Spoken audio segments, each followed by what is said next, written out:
En este momento el pastor Julio Pacheco nos presentará a nuestro primer conferencista de esta serie de conferencias de misiones 2024 en el marco de nuestro 37 aniversario. Que Dios les bendiga. Bien, buenos días, amados hermanos. Para los de la Iglesia Bautista Comunión, feliz aniversario, amados hermanos.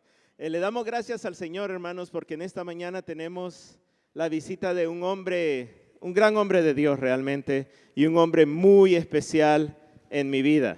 Estaba recordando, hermanos, que yo me gradué en diciembre del 2012 y estaba recordando mi discurso de graduación. Quizá él no se acuerde, pero yo sí me acuerdo muy bien. En mi discurso de graduación yo dije lo siguiente: todos queremos ser como Montoya. Quizá él no se acuerda, pero me estaba refiriendo al ejemplo, a la influencia, al impacto que el hermano Montoya tiene sobre todos los que vamos a estudiar al seminario, el impacto que él tuvo en mi vida, cómo él abre su casa, él tiene a su familia ahí para servirnos, cómo nos recibe, cómo nos presenta a Cristo con su palabra. Así que, hermanos, las primeras dos conferencias de esta mañana van a estar a cargo del pastor Carlos Montoya. Él es pastor de la Iglesia Bautista Betania de Ciguatepeque. También él es el presidente de Ministerios Evangélicos de las Américas, MEDA.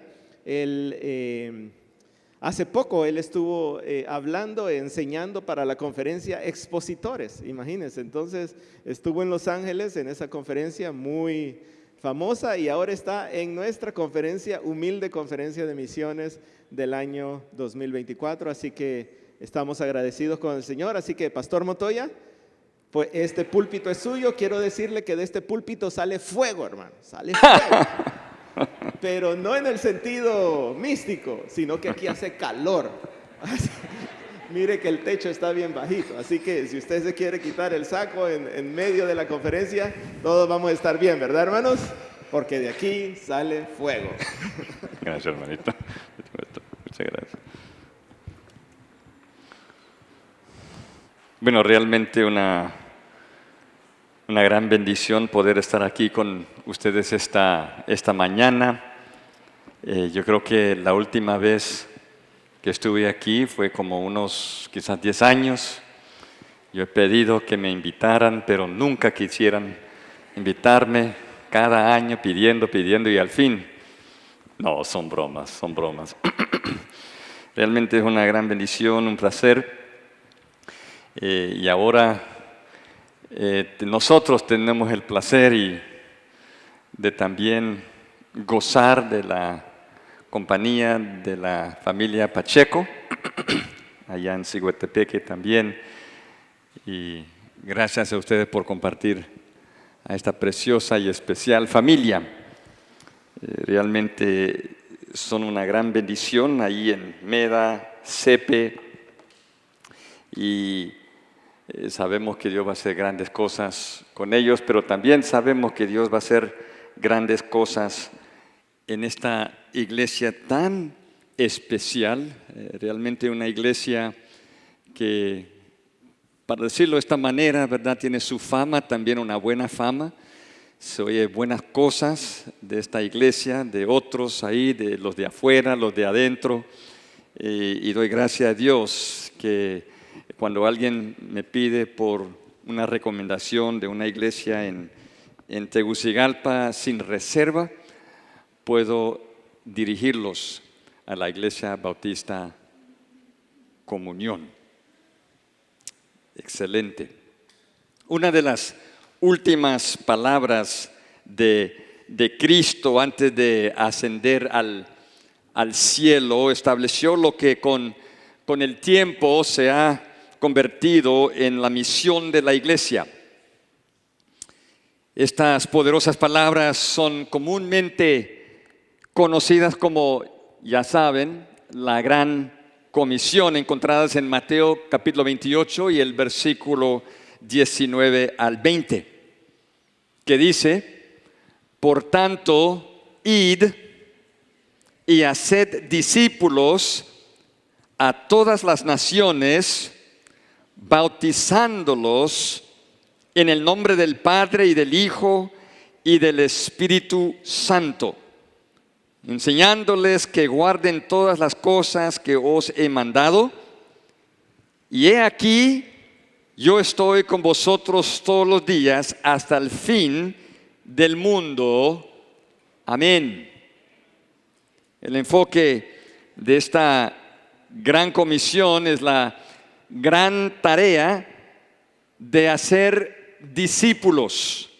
Un discípulo es simplemente un aprendiz que sigue a un líder. A medida que pasa más tiempo con el líder, crece hasta aún parecerse a ese líder. Esto es exactamente lo que la iglesia debe cultivar, ese ambiente, ese proceso, la experiencia, la actividad mediante la cual los discípulos crecen a la semejanza de su Señor y Salvador Jesucristo. Y cada creyente de Cristo es un discípulo de Cristo. Escuchen, cada creyente de Cristo es un discípulo de Cristo, un aprendiz que está creciendo constantemente, un aprendiz de Cristo, creciendo y creciendo en Cristo. Cada creyente de Cristo debe estar continuamente aprendiendo de Cristo. Pero debemos de entender que cada creyente también debe estar involucrado en un nivel u otra en ayudar a otros a aprender a crecer en Cristo. Y esto es el núcleo, podemos decir, del verdadero discipulado, del verdadero crecimiento bíblico de la iglesia. El crecimiento de la iglesia no se trata tanto de números como de crecimiento espiritual. Pero el crecimiento espiritual implica ayudar a otros a crecer, lo cual tendrá su fruto numérico a la manera de Dios y en el tiempo de Dios. Este fue el corazón de Cristo y su mandato en aquellas solemnes palabras de Mateo 28: haced discípulos. Pero el hacer discípulos se fundamenta en una convicción vital, una convicción crucial. Se fundamenta en una fidelidad a las enseñanzas de Cristo, una fidelidad a la verdad. A la verdad.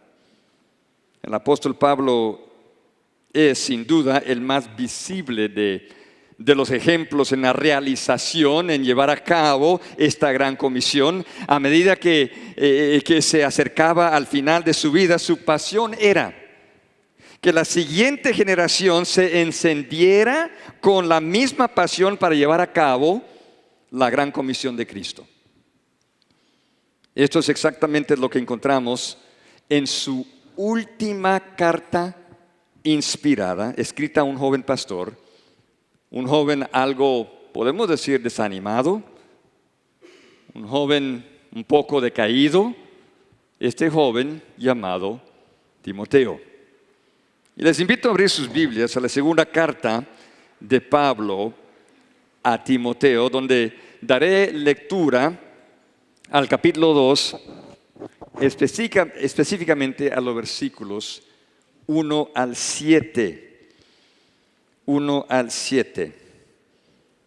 Segunda a Timoteo, capítulo 2, versículos 1 al 7.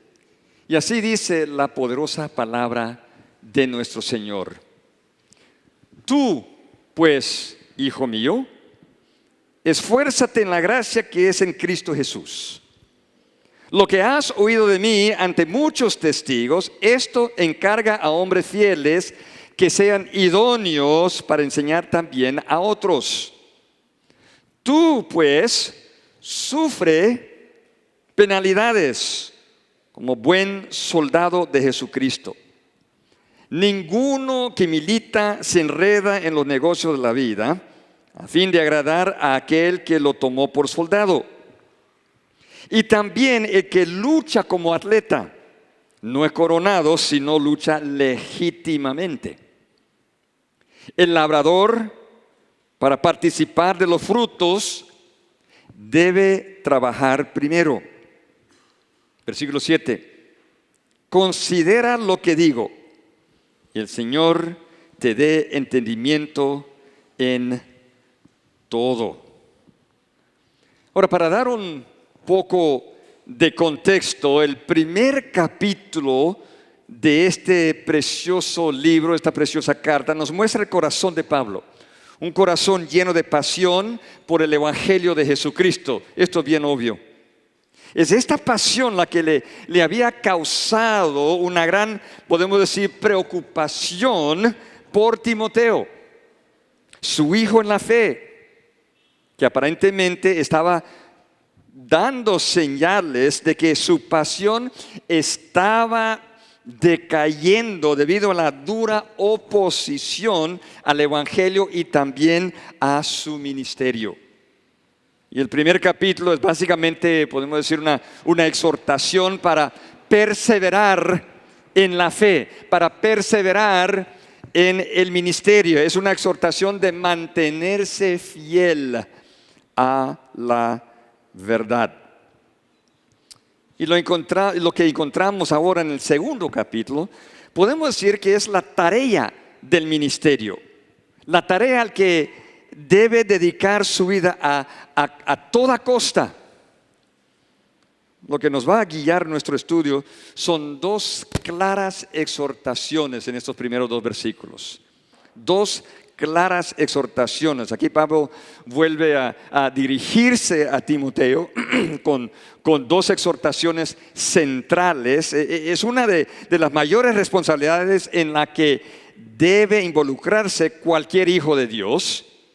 Esta gran responsabilidad es a que estas dos exhortaciones nos lleva. Se puede resumir de esta manera: fidelidad a la verdad manifestada por el discipulado. Lo repito: fidelidad a la verdad manifestada o llevado a cabo por el discipulado. Como vamos a estudiar, estas exhortaciones tienen una aplicación directa para los líderes de la iglesia. Sin embargo, las implicaciones pueden extenderse a cada hijo del Señor en el desempeño de esta sagrada tarea. El discipulado es una tarea de suma importancia para avanzar lo que podemos llamar la causa de Cristo, la causa del Evangelio, la misión de la iglesia. El discipulado es una tarea de suma importancia.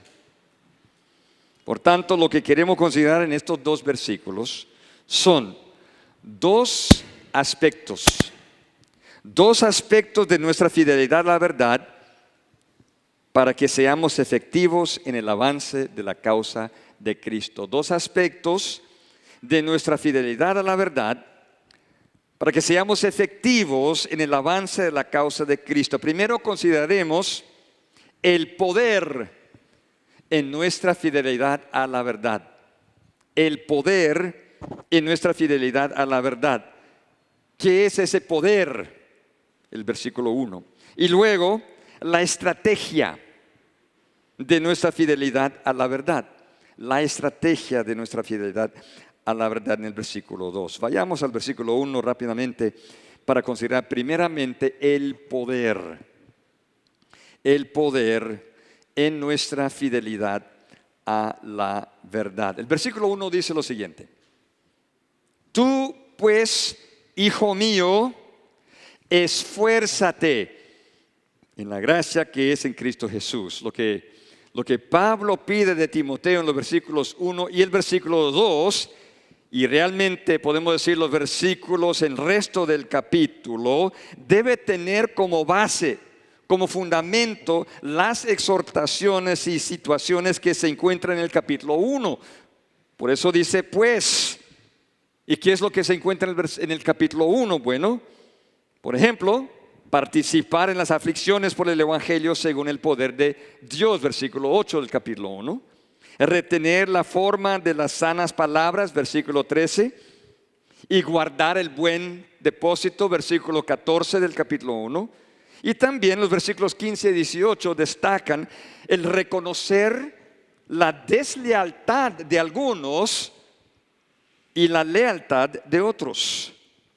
Entonces, teniendo en mente estas exhortaciones del capítulo 1 y la importancia de ser leal en tiempos difíciles, ahora Pablo está preparado a darle esta primera exhortación del capítulo 2, versículo 1. ¿Y cuál es esta exhortación? Mira lo que dice el texto. Tú pues, hijo mío, esfuérzate, esfuérzate. Tenemos que entender que la exhortación a Timoteo no es que se fortalezca a sí mismo, que cobre todas las fuerzas que él puede con sus propios esfuerzos, sino que sea fortalecido. Es un verbo en el pasivo. Sea fortalecido por una fuente externa, una fuente externa de fortaleza, podemos decir.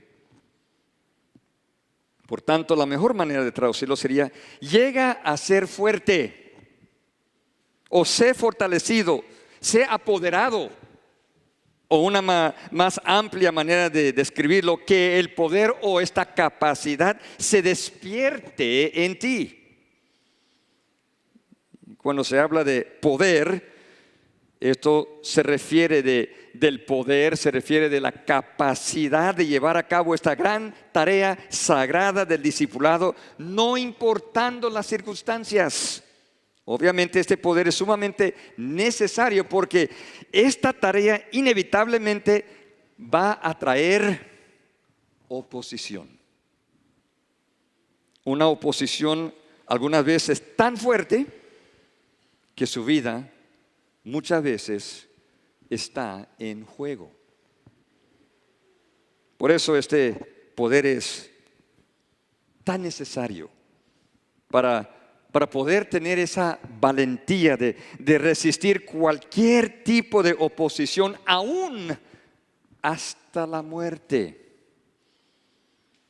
Así que lo que queremos ver en este versículo son dos requisitos para despertar este poder.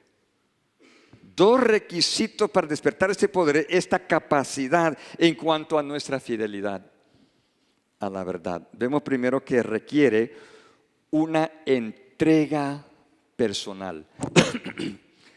Requiere una entrega personal. Observen la primera palabra, tú. Tú. Obviamente Pablo aquí, al expresarlo literalmente, lo usa en una manera, lo podemos decir, enfática, da énfasis, está explícitamente escrita, tú. Normalmente encontramos este uso del pronombre en la segunda persona cuando el autor, en este caso Pablo, ha estado hablando de otras personas y luego se dirige a la persona a quien él quiere enfocarse, en este caso, Timoteo. Y vemos que en los últimos versículos del capítulo 1, Pablo estaba tratando con dos tipos de personas. Capítulo 1, versículos 15 al 18. Vemos ahí que los de Asea, en el versículo 15, quienes habían demostrado ser desleal, personas desleales a Pablo al abandonarlo en un tiempo de crisis. Pero también vemos en los versículos 16 al 18 uno llamado Onesíforo, quien sí fue fiel, sí fue leal a Pablo, mostrándole misericordia a través de su ánimo, su estima, su persistencia y también su servicio específico a Pablo. Vemos en el versículo 18 que después de elogiar a este gran siervo Onesíforo, Pablo termina el capítulo 1 con estas palabras, escuchen: y cuánto nos ayudó en Éfeso, tú lo sabes mejor. Vemos que claramente esto es una referencia, cuando habla de Éfeso, esto es una referencia a la iglesia en Éfeso. La iglesia donde estaba Timoteo como pastor. Y entonces Pablo trajo a la memoria de Timoteo este fiel servicio de este gran siervo Onesíforo. Y estaba Pablo seguro, y escuchen esto, estaba Pablo seguro de que Timoteo, miren lo que dice el texto, lo sabe muy bien. Que Timoteo había sido testigo ocular personal del ministerio de Onesíforo en esa iglesia de Éfeso. Esto es importante de entender. Es más, sin duda, no solamente estaba ayer testificando, dando testimonio de este gran siervo en la iglesia, podemos decir, por ser pastor de la iglesia, Timoteo había contribuido en la formación de este siervo del Señor. Lo que Pablo quería resaltar aquí fue el hecho de que el servicio que Onesíforo había extendido a Pablo en la cárcel en Roma, y escuchen esto, fue una extensión de su servicio en su propia iglesia local en Éfeso. Es increíble. Fue una demostración de su fidelidad a la verdad en su iglesia local. Por eso, pero no solo esto, sino que este servicio a Pablo fue una clara evidencia de una buena preparación, una buena formación que Onesíforo tuvo en su iglesia local. Onesíforo fue preparado en su iglesia local bajo un liderazgo que se preocupó por tal preparación. Onesíforo fue discipulado por mentores para que fuera útil tanto en su iglesia local como también fuera de su iglesia local, en el caso de Onesíforo, a servir a Pablo en Roma. Onesíforo fue podemos decir, un exitoso producto del discipulado en su iglesia local. La causa de Cristo pudo avanzar exitosamente en la vida de Onesíforo bajo el liderazgo, escuchen, de Timoteo en Éfeso. Y todo esto es el contexto de esta primera exhortación en el versículo 1, capítulo 2. Pablo quiere que Timoteo se entregue personalmente a pedir por el poder, a pedir por esa capacidad, esa valentía para poder seguir su gran tarea de discipular.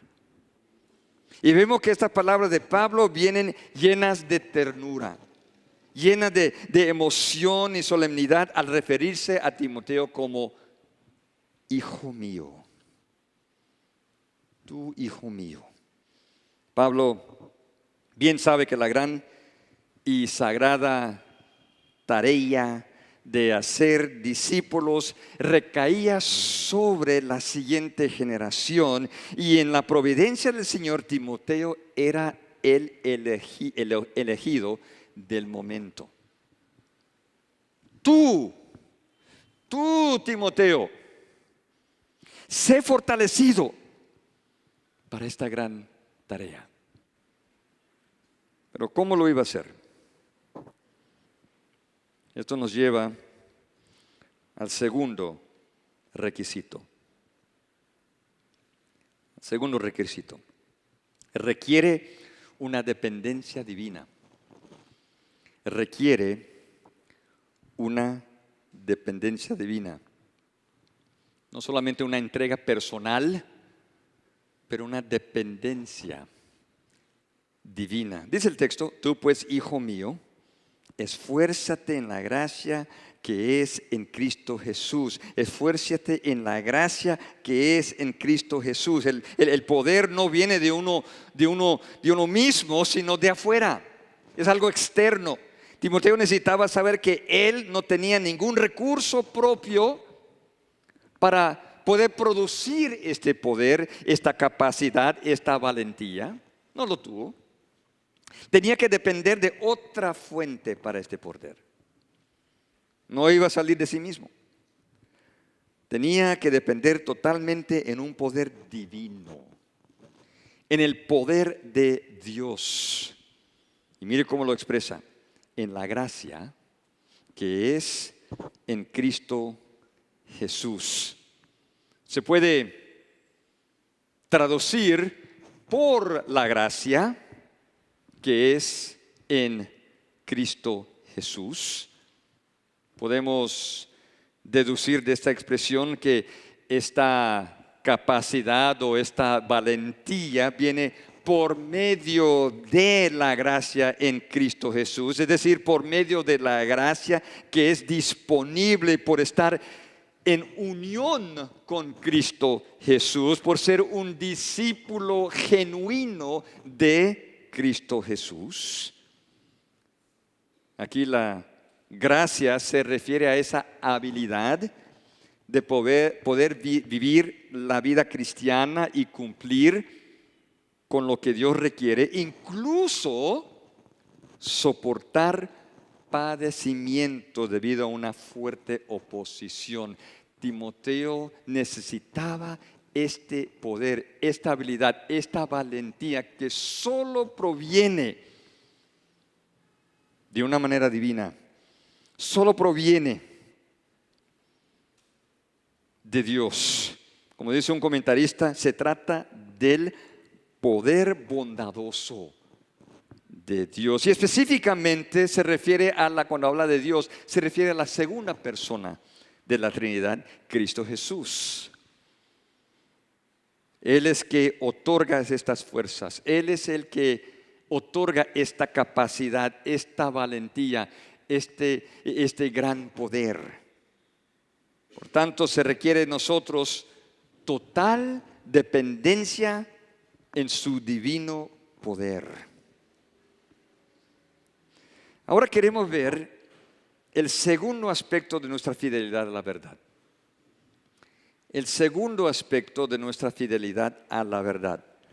Pablo no solo quiere exponer el poder en nuestra fidelidad a la verdad, sino también la estrategia, el plan, el método de nuestra fidelidad a la verdad. Entonces, después de exponer la necesidad de ser fortalecido, obviamente, de una fuerza externa que es la gracia que se encuentra en Cristo Jesús, ahora Pablo expone la necesidad de establecer, lo podemos decir, un discipulado estratégico. Establecer un discipulado estratégico que resulta de nuestra fidelidad a la verdad. Mira lo que dice el versículo 2.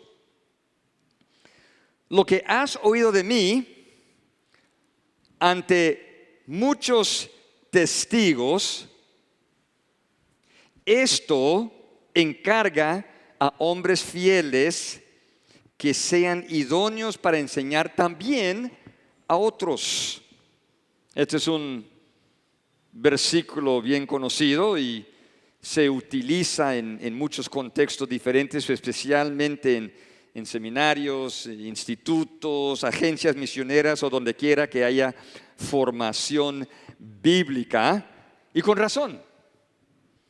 Incluso en CEPE, este es un versículo central que describe nuestra filosofía de formación bíblica y ministerial.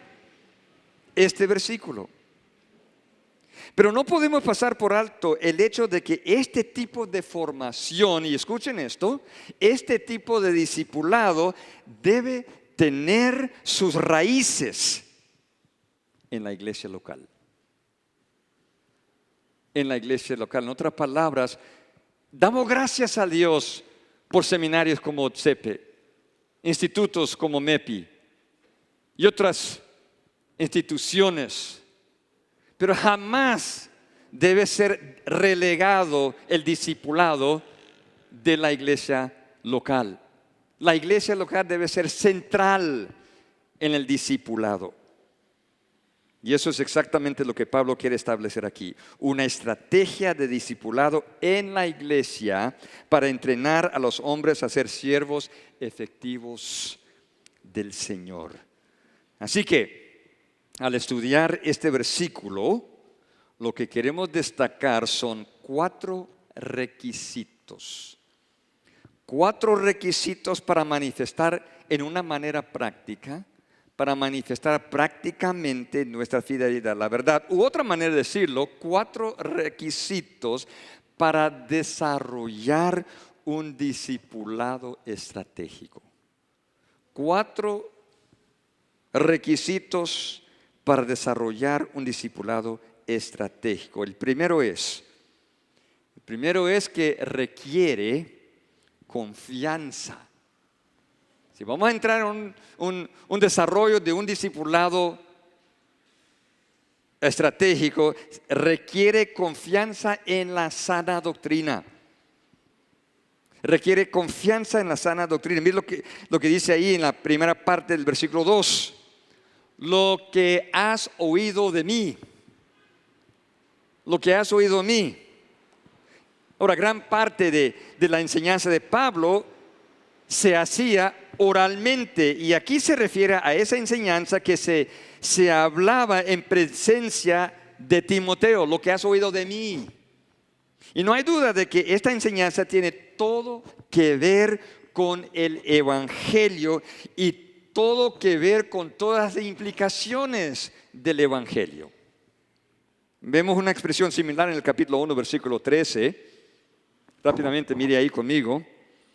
Dice, retén la forma de las sanas palabras que de mí oíste.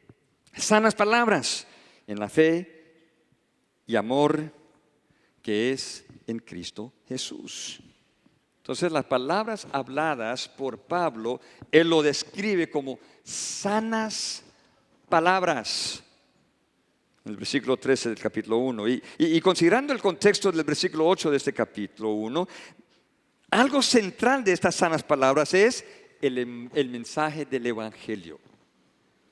El mensaje del Evangelio. En el capítulo 2, versículo 8, Pablo expresa claramente la esencia del Evangelio, mencionando obviamente la muerte y la resurrección de Jesucristo. Lo que me llama la atención en ese versículo es que él lo describe como mi Evangelio, el versículo 8, capítulo 2. Es decir, es el Evangelio que Pablo, el gran apóstol, vivía y predicaba. Y este énfasis a las palabras habladas, las palabras oídas, resalta el hecho de que son doctrinas apostólicas. ¿Y qué de eso? ¿Por qué quiere resaltar esto? Para resaltar la autoridad y la permanencia de estas sanas palabras. Son palabras llenas de autoridad. Son palabras permanentes. Y Timoteo no tiene que dudar de la confiabilidad de lo que él había oído de parte de Pablo, porque conlleva todo el peso autoritativo de un apóstol de Jesucristo. Pero no solo esto, vemos que esta confianza también se puede aumentar con las siguientes palabras del versículo 2. Dice el texto, lo que has oído de mí. Esas palabras apostólicas, esas palabras autoritativas, esas palabras permanentes, Y entonces dice, ante muchos testigos. Una mejor traducción sería en la presencia de muchos testigos. Ahora, ¿a quiénes se refieren estos testigos? Son personas que testifican, cuando dice testigos, que testifican de lo sano que estas palabras habladas eran de parte de Pablo. Ellos habían experimentado, ellos habían oído estas palabras de Pablo y su evaluación de esas palabras eran que realmente eran palabras sanas. Pablo en sus enseñanzas hechos oralmente tenía una audiencia, podemos decir, una audiencia pública, y resultó en que muchos aceptaron estas sanas palabras y lo hicieron que fueran sus propias palabras también. En otras palabras, ellos gobernaban sus vidas conforme a estas santas palabras, sanas palabras. Y es probable que se refiere también aquí a líderes, esos líderes compañeros de Timoteo mismo, testigos de la sanidad, de lo sano que son las palabras. Por tanto, esto también aumenta la confianza de Timoteo en estas enseñanzas sanas, en esta sana doctrina. En otras palabras, Timoteo estaba en buena compañía con estos testigos alrededor. Y este tema de la sana doctrina y nuestra responsabilidad a ella es central en toda esta carta. Toda esta carta se trata de la sana doctrina y nuestra responsabilidad a mantenernos fieles y nuestra responsabilidad de confiar en las sanas palabras.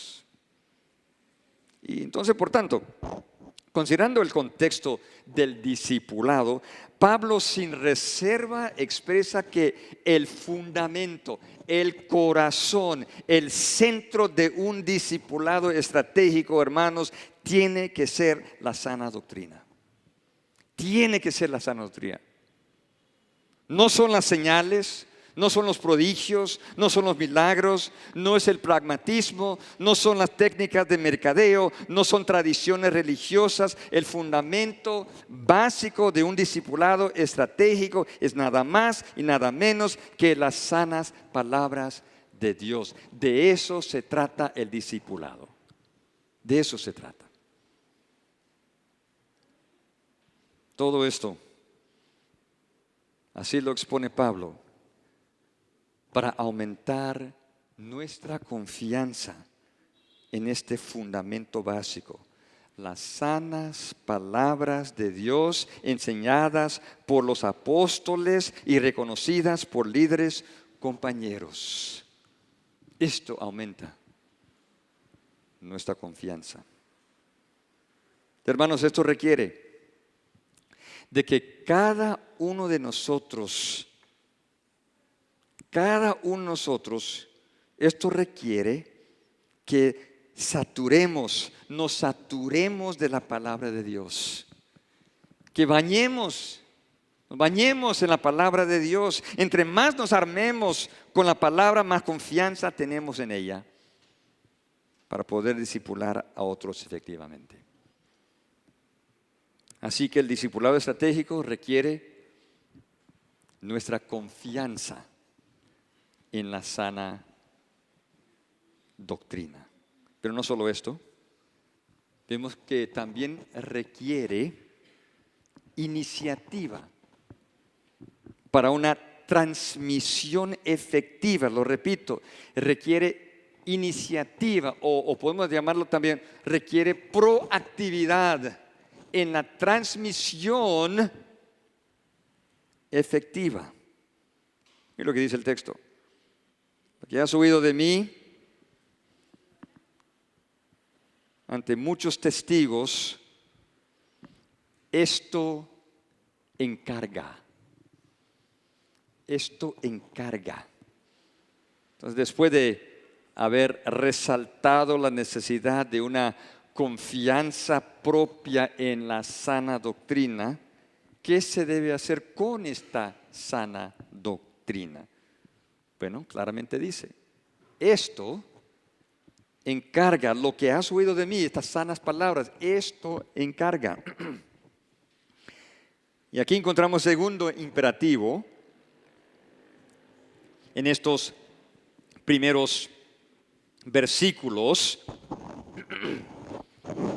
el verbo encargar. Perdón. Este verbo lleva la idea de proveer algo o poner algo delante de una persona. En un contexto como este, cuando se trata de enseñanza, la obvia idea es de poner o entregar a otra persona nuevos conceptos, nuevas ideas, en este caso sana palabra, para ser aprendidas, para ser evaluadas. En otras palabras, es de transmitir enseñanza, tomar la iniciativa o ser proactivos de transmitir la verdad de las sanas palabras del Evangelio y aún todas las implicaciones de estas sanas palabras. Este es un cargo para enseñar, para explicar y preservar la verdad. Un cargo para enseñar, explicar y preservar la verdad. Y hay dos realidades que salen de un entendimiento preciso de este cargo. Primero, y esto es bien interesante, el verbo encargar también lleva la idea de confiar algo, es decir, confiar las sanas palabras a otros. Y la clara implicación aquí es que lo que se confía se considera lo más apreciado, lo más valioso, lo más precioso. Es tan precioso estas sanas palabras que quiero en mí encargar, quiero confiarlo con mucho cuidado por su inmenso valor. Es un precioso tesoro, como lo dice la Biblia de las Américas en el capítulo 1, versículo 14. Guarda mediante el Espíritu Santo que habita en nosotros el tesoro que te ha sido encomendado. El valor de este tesoro se destaca por todo lo que este tesoro puede lograr. Como dice el capítulo 3, versículo 15, mira lo que puede lograr, las cuales, la sana doctrina, las cuales te pueden dar la sabiduría que lleva a la salvación mediante la fe en Cristo Jesús. Hermanos, tenemos un tesoro valioso. Tenemos un tesoro que convierte el alma. Tenemos un tesoro que hace sabio al sencillo. Tenemos un tesoro que alegra el corazón. Tenemos un tesoro que alumbra los ojos. Tenemos un tesoro que permanece para siempre. Y tenemos un tesoro que es totalmente justo, que es más deseable que el oro y más que mucho oro afinado. Así lo describió David en el Salmo 19. En la misma manera debemos considerar este tesoro de las sanas palabras del Señor el más valioso de todos los tesoros. Todos los tesoros. Esta es la primera realidad motivadora para este gran cargo. La segunda es que se trata de un cargo urgente. Un cargo urgente. El tiempo de este imperativo de el encargar enfatiza esta urgencia del cargo. Es un cargo que nos llama a ser proactivos lo más pronto posible. Es de hacerlo ya. Manos a la obra ya.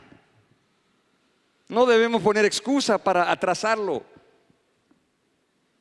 Y el contexto ministerial de Timoteo subrayaba la urgencia de este cargo. Por ejemplo, en el capítulo 1 había aquellos que eran desleales a Pablo y a la causa de Cristo. Y en el capítulo 3 había hombres amadores de sí mismos, hombres que resistían a la verdad, hombres corruptos de entendimiento, réprobos en cuanto a la fe, como dice ahí el versículo 8, capítulo 3.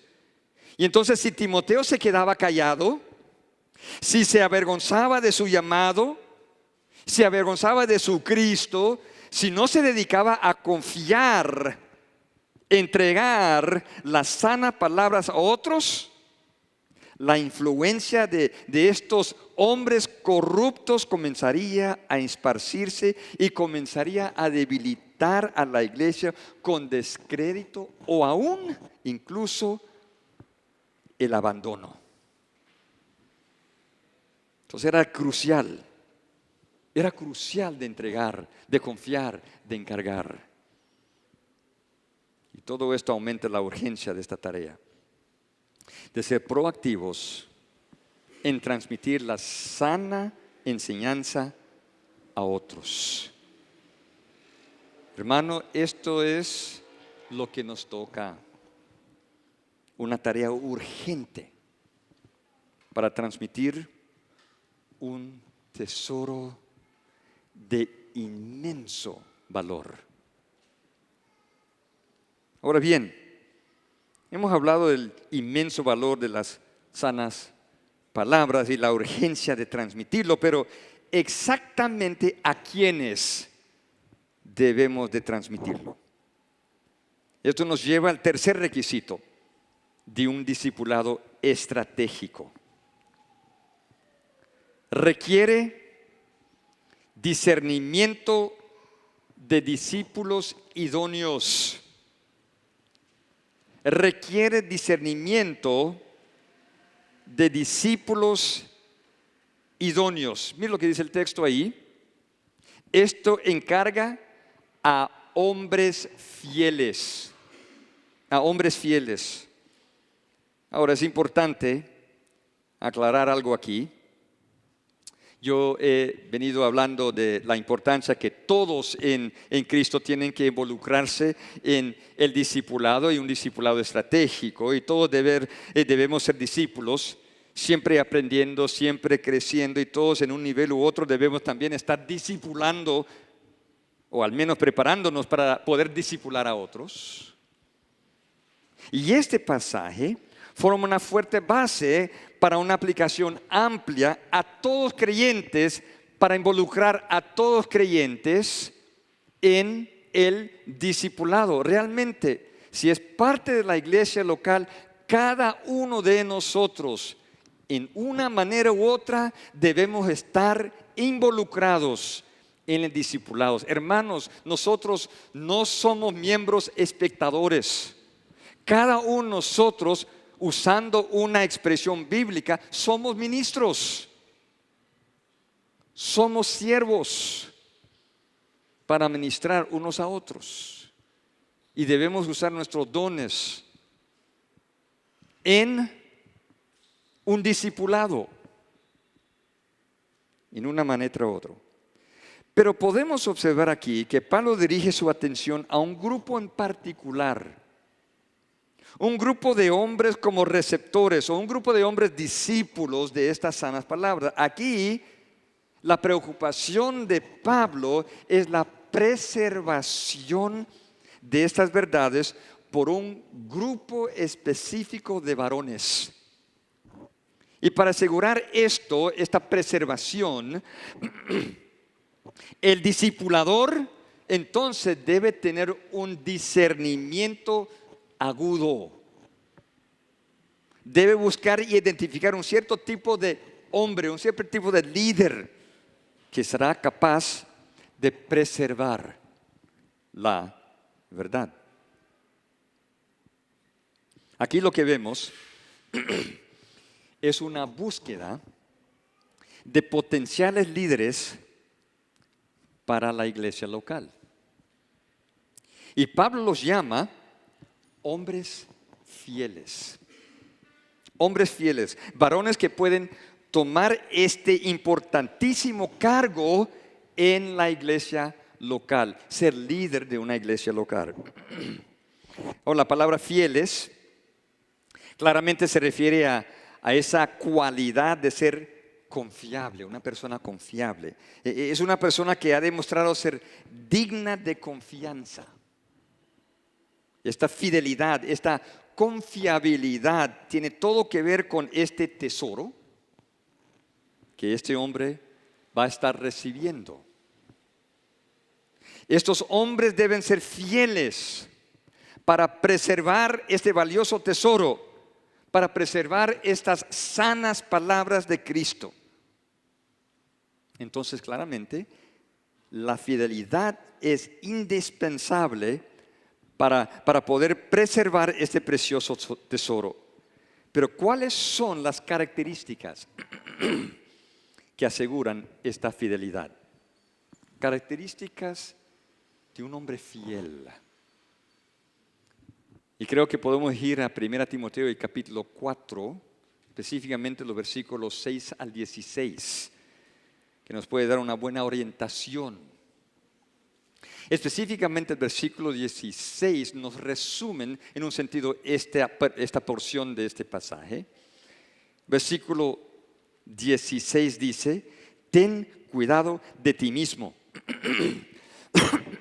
perdón, y de la doctrina, persiste en ello. Y aquí entonces vemos dos marcas de un fiel ministro de Cristo. Primero, el cuidar de sí mismo. El cuidar de sí mismo implica ejercitarse para una vida piadosa. Como dice el versículo 7 de esta porción de las Escrituras, Timoteo tenía que asegurar que su carácter fuera un carácter íntegro, un carácter sin mancha. Uno que el pueblo pudiese halagar y respetar, como lo expresa el versículo 12. Una persona irreprensible. Timoteo tenía que preocuparse por su carácter. Segundo, el cuidar de la doctrina implica estudiar,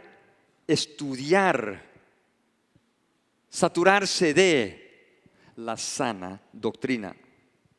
Implica proteger la sana doctrina, versículo 7.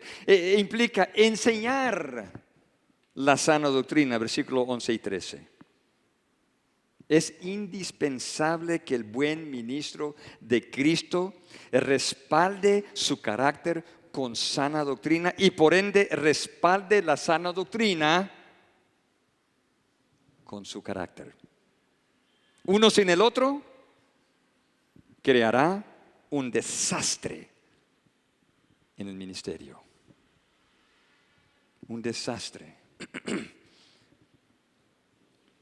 Me imagino que ustedes han oído y lo han experimentado. Personas bien dotados, aún predicadores influyentes que han impactado, pero no tienen un carácter irreprensible. Realmente llegan a ser un desastre en el ministerio. Por tanto, Pablo insiste que Timoteo persiste en estas dos marcas: cuidar de sí mismo y cuidar de la doctrina. Así que, regresando a 2 Timoteo, estos hombres fieles deben ser fieles en su carácter, fieles en su doctrina. Pero como sigue el versículo 2, fieles en un último requisito. Un discipulado estratégico no solo requiere confianza en la sana doctrina, no solo requiere iniciativa para una transmisión efectiva, no solo requiere discernimiento de discípulos idóneos, sino que, por último, requiere capacidad, y escuchen aquí, para un efecto multiplicador.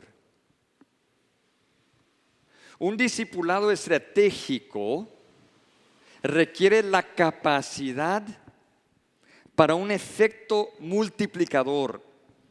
El hombre fiel que cuida de su carácter, que cuida de su doctrina, que persiste en ello, es un hombre capaz de transmitir todo esto a otros. Mira cómo termina el versículo. Esto encarga a hombres fieles que sean idóneos para enseñar también a otros. La palabra idóneos tiene la idea de ser competente, de ser calificado, de ser capaz. Ellos tienen una capacidad mayor de poder transmitir lo que ellos han aprendido de sus discipuladores, de sus mentores. Y aquí encontramos lo que llamamos el efecto multiplicador de este discipulado estratégico. ¿Y a qué me refiero al decir un efecto multiplicador? Me refiero a lo que este discipulado puede producir, lo que este discipulado puede realizar. Y una palabra muy de moda que describe este efecto es la palabra viral. Viral. Como bien lo saben, el contexto de las redes sociales se considera que algo es viral cuando alguien publica un mensaje, una imagen, un video o lo que sea, y luego otros que están interesados en lo que se ha publicado lo vuelven a publicar en su grupo de amigos, que a su vez también lo vuelven a publicar a ellos. Esta actividad sigue para crear una publicación masiva de lo posteado que literalmente dará la vuelta al mundo entero. Esto es lo que se entiende por efecto multiplicador. Esta es la forma más estratégica de realizar el discipulado. Debemos tener un discipulado, bueno, viral. Un discipulado reproductivo. Debemos discipular de tal manera que produzcamos discípulos con la habilidad de discipular a otros. Es como postear a un discípulo para que ese discípulo postee a otro discípulo y ese y otro, y así crece este efecto multiplicador. Una cosa es enseñar a su discípulo la verdad, y eso lo tenemos que hacer, pero es otra cosa enseñarlos a cómo enseñar a otros la verdad. Lo repito, otra cosa es enseñarlos a cómo enseñar a otros la verdad. Esto es lo que se requiere de un discipulador idóneo, un discipulador fiel, un discipulador reproductivo, un discipulador viral. Y la mejor manera de asegurar esta reproducción es enseñar a otros, es transmitir a otros hombres fieles la confianza en la sana doctrina, la iniciativa para una transmisión efectiva, el discernimiento para seleccionar discípulos idóneos y transmitir a ellos la capacidad para lograr un efecto multiplicador. Entonces, hermanos, ser fieles a la verdad demanda que discipulemos estratégicamente a otras personas fieles. Fieles a la verdad. Y no hay duda de que esto demandará esfuerzo. Esto va a demandar tiempo. Esto va a demandar sacrificio. Y esto va a demandar aún sufrimiento. Sufrimiento. Y eso es exactamente lo que dice el siguiente versículo, versículo 3 de 2 Timoteo 2. Tú, pues, sufre penalidades. Y en este tema nos enfocaremos en la siguiente sesión. Oremos, hermanos.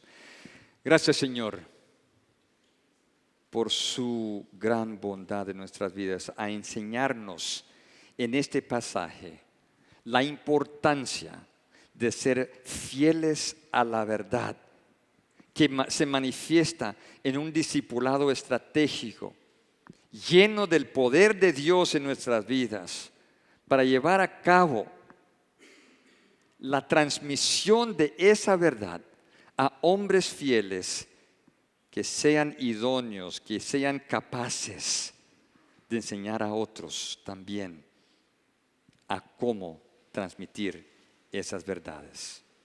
Gracias, Señor, por su gracia en nuestras vidas. Denos la fortaleza siempre de ser fieles a ti a toda costa. En el nombre de Cristo oramos. Amén.